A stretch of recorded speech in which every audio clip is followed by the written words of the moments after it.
Imagine standing before something that looks like a god, but refuses to introduce itself. The ancient Egyptians called it Horemakhet, Horus on the horizon, not because it spoke, but because it stood where night became day. The Sphinx sat at a boundary, desert behind it, Nile Valley in front, life to the east, death to the west. That placement wasn't decorative. It was deliberate.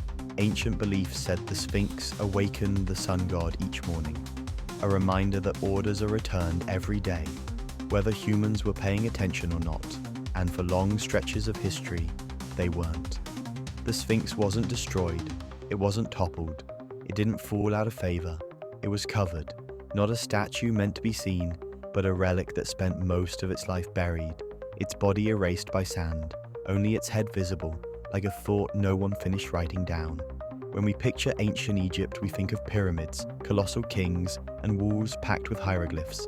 There sits the Sphinx, mute, unsigned, unclaimed. No inscription names its builder. No pharaoh takes credit. We're told Khafra commissioned it, but the monument itself never confirms the story. For over 1,000 years, the Sphinx appears in writing not as a marvel, but as a head. A face peering out of dunes. That's not how civilizations describe new monuments. That's how they describe things they inherited. Some took that silence and turned it into myth. A guardian, a monster, a watcher.